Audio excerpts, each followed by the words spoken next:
শুভলক্ষ্মী স্টেফেনিকে বলে, তোমাকে অনেক অনেক ধন্যবাদ আমাকে এ বাড়িতে আশ্রয় দেওয়ার জন্য। কেউ যখন আমাকে বিশ্বাস করেনি তখন তুমি আমাকে এ বাড়িতে আশ্রয় দিয়েছ। আর আমি যে এখানে আছি এ কথাটা ও বাড়ির কাউকে তুমি বলবে না। আর একটা কথা, তুমি মোহনার উপরে নজর রাখবে। মোহনা কোথায় যাচ্ছে কি করছে, আমি জানি ওই মোহনাই কিছু একটা ষড়যন্ত্র করেছে। অন্যদিকে আদ্রিত শুভলক্ষ্মীকে নিয়ে চিন্তায় পড়ে যায়। আদ্রিত বলে, এ অবস্থায় শুভলক্ষ্মী কোথায় গেল? আদ্রিতের কথা শুনে ডোনা বলে, তুমি এখন এভাবে বলছো, এর জন্য তো তুমি দায়ী। তখন ঋদ্ধি বলে, ডোনা তুমি চুপ করো। তখন ডোনা রেগে যায় আর বলে, সবাই তো আমাকে চুপ করিয়ে দাও, আমি উচিত কথা বলি তো সবাই আমাকে চুপ করিয়ে দেয়। কিন্তু তোমার বড় দাদা এটা কি করলো? ও এত বড় একটা অন্যায় করলো, তার বেলায় কি হবে? তখন মেজমা এসে বলে, ডোনা তো ঠিকই বলছে, আর মোহনারও তো কোনো দোষ নেই। বাড়ির সকলে মিলে আদ্রিতকে দোষারোপ করতে থাকে। তখন শিবন্তী বলে, এ দোষগুলো কি আমার?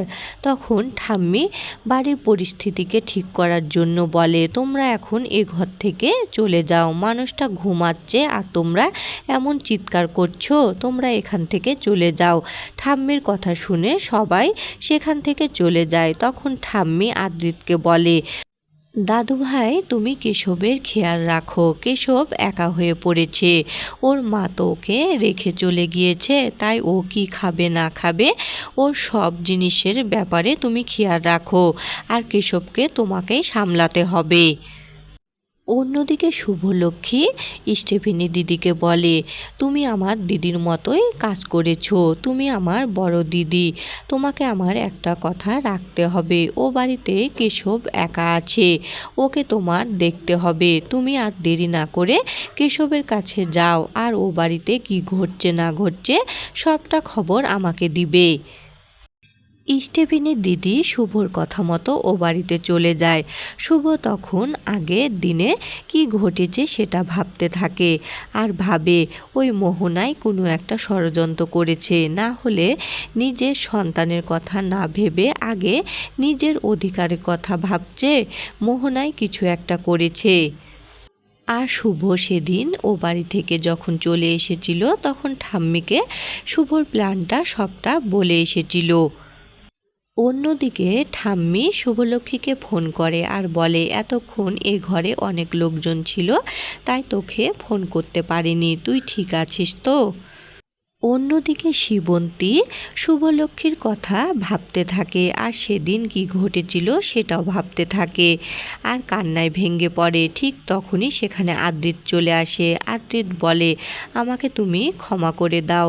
আদ্রিতকে দেখে তো শিবন্তী রেগে যায় আর বলে, তোমার আর কি বলার আছে? তুমি আর কি বাকি রেখেছো? আরও কি কোনো কথা গোপন করেছো? আমি তোমাকে এই ঘরে দেখতে চাই না, তুমি এখান থেকে চলে যাও।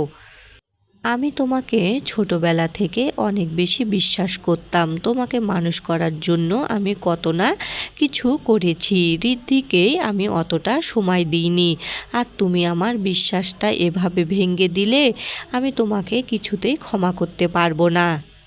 অন্যদিকে শুভলক্ষ্মী ঠাম্মিকে বলে, আমি স্টেফেনি দিদির বাড়ি আছি, তুমি আমাকে নিয়ে চিন্তা করো না, কিন্তু এ কথাটা তুমি কাউকে বলবে না। আর ওদিকে সবাই ভালো আছে তো? আমার কেশব ভালো আছে তো? শুভলক্ষ্মী সবার কথা জানতে চায়, কিন্তু আদ্রিতের কথা জানতে চায় না। তখন ঠাম্মি বলে, শুভলক্ষ্মী তুই সবার কথা জানতে চাইলি, কিন্তু আমার দাদু ভাইয়ের কথা জানতে চাইলি না।